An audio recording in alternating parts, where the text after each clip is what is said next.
macam diri kita sendiri, kalau kita tahu apa kelemahan kita, kekuatan kita boleh memperbaiki dengan meng-up itu yang kekuatan kita.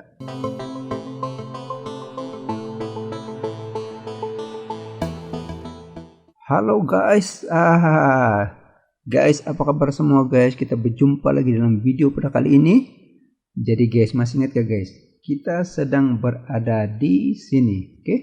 Di bab 3, yaitu 3.1.3. Nah, masih ingat kan ini guys? Jap, saya lihat dulu. Yang ini kita ada belajar. Oh, saya punya mata pen terlampau besar. Oke, yang ini guys. Ini. Oh, saya tukar warna dulu guys. Merah lah guys. Orange. Yang ini BCG. Ya, masih ingat nanya? Ini. Nah. Kita memetakan produk kita atau keluaran kita kepada 4 keluaran, yaitu keluaran bintang, lembu kontan, keluaran tanda tanya, dan anjing. Apa tujuan untuk meletakkan kita punya produk dalam keempat-empat ini? Supaya kita tahu kalau produk kita bintang, oh ini yang kita perlu buat. Kalau keluaran kita lembu kontan, oke, apa tindakan kita? Apa yang perlu kita buat? Anjing yang torok sangat sudah ini, oke, apa kita punya tindakan? Begitu. Itu ialah analisis portfolio perniagaan untuk matriks BCG. Oke. Kemudian kita juga ada belajar itu SWOT. Apa itu SWOT? Kan S ialah strength, W weaknesses, O opportunity, T threat. Macam ini hari itu kita belajar. Kita kaji apa kekuatan dalam syarikat kita, apa kelemahan dalam syarikat kita. Kan macam diri kita sendiri, kalau kita tahu apa kelemahan kita, kekuatan kita boleh memperbaiki dengan meng-up itu yang kekuatan kita. Tapi kalau kekuatan kita tahu apa kelemahan kita boleh perbaiki dengan melawan apa yang kita lemah. Ini. Jadi syarikat macam itu. Oke, jadi hari ini kita akan belajar yang ini pula, menentukan strategi dan objektif pemasaran. Ada 4 ini dipanggil penembusan, pembangunan, dan pempelbagaian. Lepas itu nanti kita akan masuk bagian ini pula. Oke, jadi apa itu menentukan strategi dan objektif pemasaran? Begini cerita dia guys. Yang ini. Jadi strategi dan objektif pemasaran terbagi kepada 4. Paling simpel nih guys. Ini dia punya huraian. Tapi dengan melihat dia punya raja saja, kita boleh menerangkan. Oke, jadi dalam periksaan nanti mesti kamu ingat macam mana melukis dia punya raja. Berulang kali kamu lukis supaya otomatis kamu akan hafal. Jadi begini. Yang pertama dipanggil penembusan pasaran. Yang kedua pembangunan pasaran. Yang ketiga pembangunan produk dan pempelbagaian. Oke, mereka ceritakan apa benda yang keempat-empat ini. Penembusan pasaran maksud dia, oke, kita memasarkan suatu produk ke pasaran sedia ada. Produk pun sedia ada. Oke, contoh. Katakan kita ada produk mineral water, contohlah. Kita pasarkan ke pasaran yang memang sudah ada mineral water sedia, tapi mungkin produk lain ataupun jenama lain.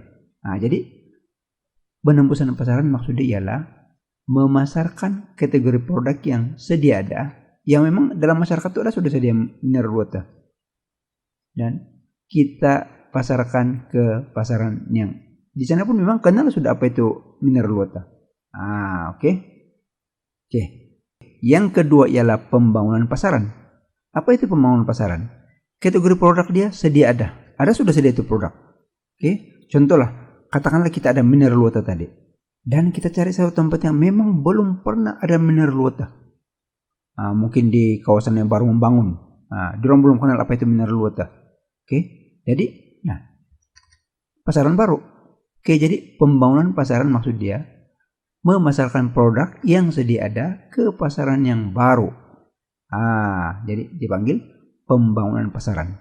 Oke. Pembangunan produk pula ialah kategori di produk yang baru. Belum ada, belum wujud di dunia. Kan? Dan kita pasarkan ke pasaran yang ada sudah. Pasaran yang sedia ada, yang kita biasa menjual produk-produk kita yang lain. Oke, mungkin sebelum ini produk kita lain. Makanan kah, bunga-bunga kah, makeup kah. Tapi kali ini kita menjual sesuatu produk kita yang baru. Yang belum ada di pasaran itu. Oke, jadi kategori produk baru, pasaran sedia ada, jadi itu dipanggil pembangunan produk. Oke, yang terakhir, pempelbagaian. Pempelbagaian ialah produk yang baru dan di pasaran yang baru. Jadi ini kan kita tidak tahu nih macam mana dia punya kita tidak tahu macam mana dia punya permintaan lah, macam mana dia punya prospek lah, macam mana kemajuan dia lah. Itu dipanggil pempelbagaian. Dia macam cabaran apa ini? Kategori produk baru. Orang tadi maka tidak. Sudahlah produk baru. Dia punya pasaran pun yang baru yang kita belum tahu. Dia orang mau beli kah tidak? Oke. Jadi macam yang saya cakap tadi, strategi dan objektif pemasaran ini adalah 4 di sini: penembusan pasaran, pembangunan pasaran, pembangunan produk, dan pempelbagaian. Jadi cara mengurai macam yang saya terangkan tadi itulah. Bagi tahu dia produk sedia adakah, ke pasaran sedia adakah, itu dipanggil penembusan pasaran. Kalau produk sedia ada tapi di pasaran yang baru, itu dipanggil pembangunan pasaran. Dan sampailah ke 4 ini. Karena nanti dalam nota itu saya sediakan huraian dia. Tapi kan saya biasa menerangkan kamu paham dia punya konsep. Ini konsep dia. Dan dalam periksaan perlu kamu ada raja, tulis raja dia, lukis dia punya raja ini, jangan lupa dia punya label-label semua ini. Dan dengan mudahnya kamu boleh menerangkan. So, ada panduan dia di sini. Sedia ada dengan baru, sedia ada juga, baru dengan baru. Macam itu. Jadi itu tadi kita sudah bercakap tentang menentukan strategi dan objektif pemasaran. Kita pergi yang bagian F ini. Serba sedikit saja, sebab nanti bagian ini kita akan sentuh lagi lebih detail dalam subtopik yang seterusnya. Jadi kandungan yang F ini ialah, mana sudah itu? Kita cari dulu. Ini penentuan sasaran pasaran dan campuran pemasaran dan pelaksanaan serta penilaian. Ini penentuan sasaran pasaran. Contoh, kamu ada produk yang kamu mau pasarkan. Saya bagi contoh. Katakanlah produk membuka salji yang bertimbun-timbun. Di mana sasaran pasaran kamu? Kamu mesti tahu. Takkan mau jual di Malaysia. Di Malaysia tiada salji. Jadi itu sasaran pasaran kamu di mana? Kamu ada makeup, kepada siapa kamu mau jual? Sama budak-budak, sama orang tua? Jarang. Banyak makeup kepada remaja. Jadi inilah itu yang dipanggil penentuan sasaran pasaran. Katakan kasut sukan untuk lelaki atau kasut sukan untuk perempuan. Kepada siapa kamu mau jual? Jadi membuat segmentasi pasaran. Nanti segmentasi pasaran kita akan belajar satu bagian subtopik yang lebih detail lagi, tapi saya terangkan sedikit. Segmentasi pasaran maksudnya ialah kita membahagikan pasaran. Apa maksudnya membahagikan pasaran? Saya bagi contoh lah tadi. Kalau katakan saya menjual perfume untuk perempuan lah, contoh dia kan. Jadi kamu sudah nampak dia punya segmen Segmen maksudnya ialah kepada siapa itu produk minyak wangi itu, perfume itu mau dijual. Tentunya kepada perempuan, sebab khas untuk perempuan. Kan wangi untuk perempuan sama lelaki agak lain Kemudian yang perfume untuk perempuan nih jarang karena kasih jual sama budak-budak tau. Bayi kah, kanak-kanak di bawah 10 tahun kah, tiada. Dan jarang kena jual sama orang-orang tua. Perempuan ke lelaki kah, jarang. Jadi maksud dia segmentasi pasaran di sini menunjukkan yang kamu target. Saya mau jual kepada budak-budak perempuan remaja. Itu maksudnya segmentasi pasaran. Jadi bila kamu mau kasih iklan, tumpukan kepada bagian itu saja. Tengok. Kalau katakan budak-budak ini yang remaja begini, di mana diorang selalu berkumpul? Di sana kamu perlu kasih iklan sama dia. Jangan kasih iklan yang kumpulan orang-orang tua kah, yang ibu-ibu kah, yang itu klub-klub lelaki kah, klub badminton lelaki kah? Tidak, diorang tidak akan ada di sana itu. Jadi cari di mana diorang berada yang khas untuk segmentasi pasaran itu. Untuk mengenal pasti pasaran-sasaran. Tadi saya sudah bilang kalau yang perfume untuk perempuan itu memang sasarkan kepada remaja perempuan atau mungkin yang umur dalam belasan tahun sampai 30 hingga 40. Tidak boleh yang lebih, itu jarang sudah orang pakai Memilih.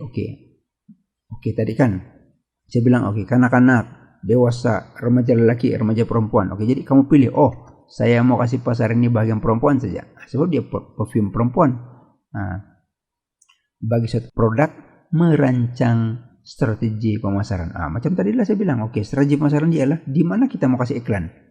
Macam mana ciri-ciri? Biasanya kalau remaja ini kan suka yang berwarna-warni, suka yang berkilat-kilat. Begitu. Coba kamu bagi yang berkilat-kilat sama orang tua. Mana dia suka itu? mungkin dia lagi silau mata lagi. Nah, katakan kanak-kanak yang baru umur 1 tahun, mana dia pandai itu bersilau-silau. Begitu. Jadi apa yang kita patut rancang untuk kita punya target itu. Itu maksud dia penentuan sasaran pasaran dan campuran pemasaran. Oke. Lepas kita rancang-rancang semua itu, tentukan pilih semua itu, kita melaksanakan. Tadi kan menentukan. Sekarang kita melaksanakan campuran pemasaran. Oke. Marketing mix. Oke. Campuran pemasaran ini ada 4. Produk, harga, promosi, dan pengedaran. Dipanggil 4P ini. Oke. Apa itu produk? Produk kan tadi itu perfume untuk perempuan. Jadi itu yang kita mau target untuk mau jual. Jadi harga dia macam mana? Oke. Biasanya harga ini dipengaruhi oleh beberapa faktor. 1, cost. 2, saingan. 3, tanggapan pengguna kepada produk itu. Kalau produk dia sangat-sangat bagus atau berkualiti, oke. Kita mau kasih apa sedikit harga, boleh. Jadi janganlah pula terlampau tinggi, nanti orang tidak beli. Jangan pula terlampau rendah. Nanti kalau orang beli pun kita tidak dapat untung yang sepatutnya. Jadi harga kena ubah sesuai. Ikut beberapa faktor, pesaing kah, harga pasaran kah, kayak begitu. Dan promosi. Promosi, kadang-kadang produk kita bagus tau, tapi oleh karena orang tidak tahu atau lambat tahu, jadi dia beli jenama lain, produk lain. Jadi promosi penting. Sekarang ini melalui media sosial kah, melalui media elektronik kah, sangat-sangat bagus kan. Dan pengedaran. Di mana kita mau jual itu produk kalau kata ada orang mau beli. Di supermarket kah, dia ada section khas kah, melalui online kah. Jadi melaksanakan campuran pemasaran ini melibatkan 4, yaitu produk, harga, promosi, dan pengedaran. Itu yang kedua, yaitu melaksanakan campuran pemasaran. Kemudian yang ketiga ialah menilai pelaksanaan pemasaran. Kita sudah tentukan, kita sudah buat semua, selesai kita nilai. Macam kita lah, kalau kita belajarkan, ujian, peperiksaan, tengok markah, tengok keputusan, Allah teruk, belajar lagi. Macam mana strategi yang lebih bagus? Ulang kaji lagi nota, buat nota pendek, tanya kawan, tanya orang lain, tanya guru kamu. Macam itu. Jadi menilai pelaksanaan pemasaran maksud dia kita nilai balik macam mana jualan kita, macam mana dia punya dapatan. Kalau perlu diperbaiki. Kalau bagus, kekalkan dan teruskan. Serta perbaikilah mana-mana yang tidak oke. Untuk mengasih up lagi itu pemasaran.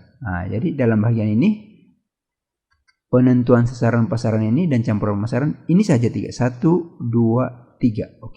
Yang campuran pemasaran ini dia akan ada satu tajuk lagi yang lebih besar dari ini, maksudnya lebih detail lagi, termasuk yang ini segmentasi pasaran. Tapi untuk kali ini saja yang perlu kamu tahu. Penentuan sasaran, melaksanakan campuran pemasaran, dan menilai pelaksanaan pemasaran.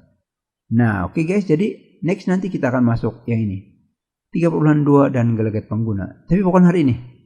Nanti dalam video yang akan datang. Jadi sekian saja untuk kali ini. Semoga berjumpa dalam video yang akan datang. Kita sudah belajar yang ini hari ini, dan kita juga sudah belajar yang ini hari ini. Jadi nanti nota dia pun saya akan bagi juga ini, dan kamu jangan lupa baca. Sebab dalam penerangan saya ini saya hanya menerangkan dia punya konsep. Kamu perlu paham apa itu. Tapi untuk detail dia, untuk uraian dia, kamu perlu baca ini nota. Sehingga kita berjumpa lagi dalam video yang akan datang. Terima kasih karena telah bersama-sama saya dalam video ini. Bye bye dan selamat belajar. Peace yo.